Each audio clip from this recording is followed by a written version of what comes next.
Top quality और consistent performance के लिए सिर्फ सिल्वर पंप नाम याद रखना।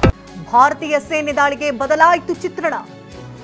ಹಚ್ಚ ಹಸಿರಿನಿಂದ ಕಂಗೊಳಿಸ್ತಾ ಇದ್ದಂತಹ ಪ್ರದೇಶ ಸುಟ್ಟು ಕರಕಲಾಗಿದೆ. ಮಿಸೈಲ್ ಏರ್ ಸ್ಟ್ರೈಕ್ಗೆ ಸುಟ್ಟು ಕರಕಲಾಗಿದೆ ಮುರಿದ್ಗೆ. ಸ್ಯಾಟಲೈಟ್ ದೃಶ್ಯದಲ್ಲಿ ಮೊದಲು ಹಾಗೂ ನಂತರದ ಚಿತ್ರಣ ಈಗ ಹೊರಬಿದ್ದಿದೆ. ಮುರಿದ್ಗೆ ಬರೋಬ್ಬರಿ ಅಂದ್ರೆ 200 ಎಕರೆಯಲ್ಲಿ ಹರಡಿಕೊಂಡಿದ್ದಂತಹ ಪ್ರದೇಶ, ಅದು ಹಚ್ಚ ಹಸಿರಿನಿಂದ ಕಂಗೊಳಿಸ್ತಾ ಇದ್ದಂತಹ ಪ್ರದೇಶ ಸುಟ್ಟು ಕರಕಲಾಗಿದೆ. ಮಿಸೈಲ್ ಹಾಗೂ ಏರ್ ಸ್ಟ್ರೈಕ್ಗೆ ಸುಟ್ಟು ಕರಕಲಾಗಿದೆ ಮುರಿದ್ಗೆ.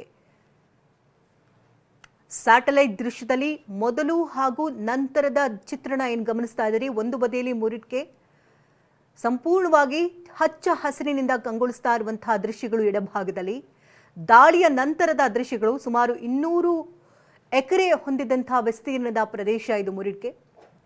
ಈ ಪ್ರದೇಶ ಈಗ ಸುಟ್ಟು ಕರಕಲಾಗಿರುವಂತಹ ದೃಶ್ಯಾವಳಿಗಳನ್ನ ಏನು ಗಮನಿಸ್ತಾ ಇದ್ದೀರಿ. ಇದು ಸ್ಯಾಟಲೈಟ್ನ ದೃಶ್ಯಗಳಿದು. ಏರ್ ಸ್ಟ್ರೈಕ್ಗೆ ಪಾಕ್ ಈಗಾಗಲೇ ಗಡಗಡ ಅಂತ ನಡುಗಿ ಹೋಗಿದ್ದು ಎಮರ್ಜೆನ್ಸಿ ಕೂಡ ಘೋಷಣೆ ಮಾಡಿದೆ.